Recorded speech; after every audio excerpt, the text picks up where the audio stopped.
When someone mentions Group B, your mind instantly goes to monstrous racers boasting insane horsepower, wild body kits and unimaginable danger. But it was one specific deadly corner in 1986 that ended this game.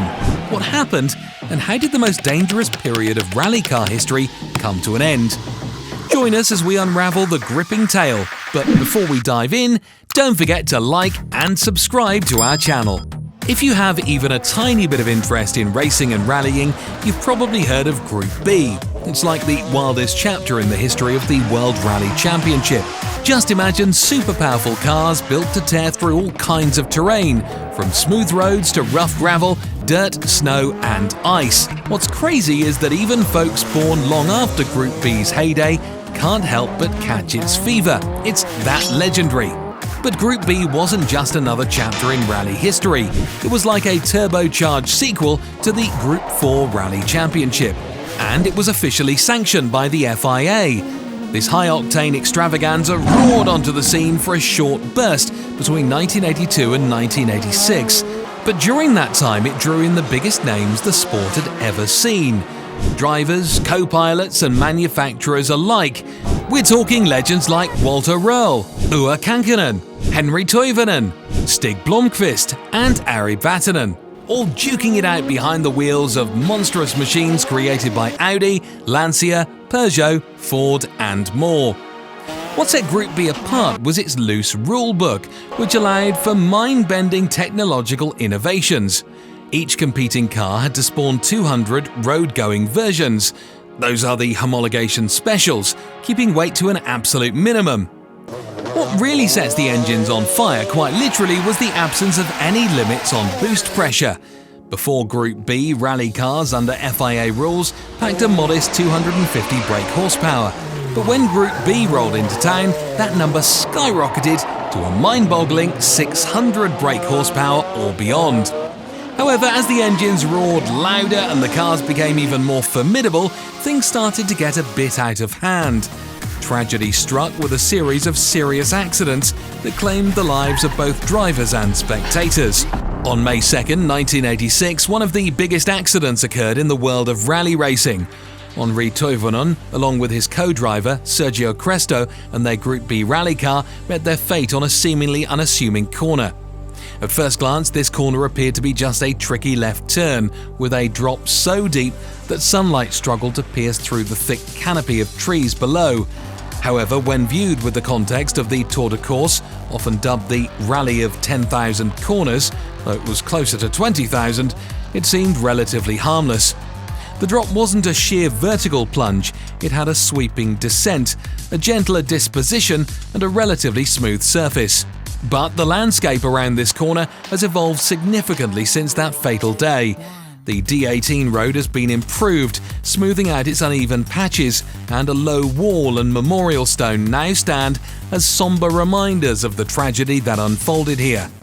Behind the wall you can still discern the sharp 90-degree bend that tightly hugs the overhanging cliff, a bend that claims so much in the world of motorsport. The mystery, however, still lingers. How and why did the Lancia Delta S4, driven by Tovanen, veer off the road? This question continues to haunt motorsport enthusiasts. There were no race marshals or spectators nearby, and the available video footage captured the accident from a distance, making it impossible to draw meaningful conclusions. What we do know is that Tovanen had faced challenges leading up to the fatal crash. He retired due to engine failure at Rally Sweden, skipped the safari leg and earned no points from Portugal following an accident that tragically claimed 3 spectators' lives. Tovanen's fellow drivers and teammates mentioned he was feeling unwell, but this didn't seem to affect his performance on the opening day. The Lancia Delta S4, like its Group B counterparts, was a formidable machine, boasting a space-frame tubular chassis with a detachable composite body and advanced suspension under the hood. It packed a 500 brake horsepower 1.8-litre engine with both supercharging and turbocharging, propelling it to 60 miles per hour in just over 2 seconds. However, there was a dark side to these high-performance machines. The body was constructed from Kevlar-reinforced plastic, highly susceptible to fire. To save weight, the gravel guards protecting the alloy fuel tank on unpaved rally tracks had been removed. When Tovanen's car left the road and collided with the trees, the tank was punctured, resulting in a fiery inferno that consumed the car down to its skeletal frame. Tragically, both Tovanen and Cresto lost their lives, their seats forever emptying a void in the world of rally racing. Within hours of that tragic accident, the Fédération Internationale de Sport Automobile, FISA, made a shocking decision. They banned Group B cars from competing in the 1987 season. This sudden move prompted Audi and Ford to immediately withdraw from the championship, and the remaining manufacturers followed suit by putting their Group B cars into storage at the end of the season. In the aftermath, an extensive FISA investigation delved into the heart of the matter. What they discovered was alarming. It wasn't just the ferocious power of Group B cars that posed a problem, it was the human factor. Drivers struggled to react quickly enough to the lightning-fast movements of these beasts on wheels. Moreover, the drivers found it challenging to shift their focus between the high-speed corners, often experiencing what's known as tunnel vision, where their peripheral vision narrowed, making it incredibly difficult to navigate the treacherous rally stages. As a result, Henri Tovanen, a talented driver, met his untimely end at this notorious corner at the tender age of 29. His legacy in the world of rally racing was remarkable, having competed in 40 world rallies. He boasted an impressive record with 3 wins, 9 podium finishes, and a staggering 185 stage wins to his name.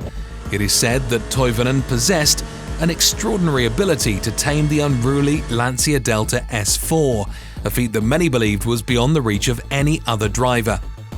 Finally, Group B was replaced with Group S, a regulatory category designed to bring more control and safety to the world of rally racing.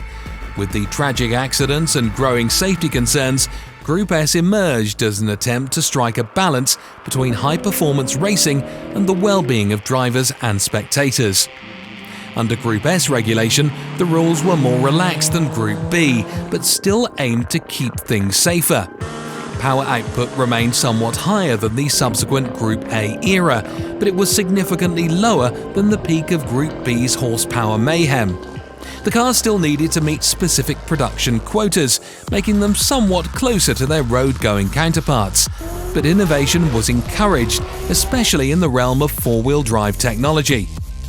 Over 3 decades since its disbandment, the legend of Group B rally racing continues to exert an irresistible pull on our imaginations. It's the stuff of dreams, cars with seemingly unlimited power, tamed by superhuman drivers who could wrestle them through unforgiving road courses. This was a series defined by its brutality and violence, where the ever-present spectre of danger only seemed to intensify the excitement. Tovanen and Cresto were not the only casualties of Group B. An earlier incident in the 1986 season had claimed the lives of 3 spectators. If Group B was already under scrutiny, the Tour de Course crash proved to be the final straw. Shortly thereafter, Jean-Marie Berster, the president of FISA, the Fédération Internationale de Sport Automobile, announced a series of rule changes that effectively brought Group B to a screeching halt.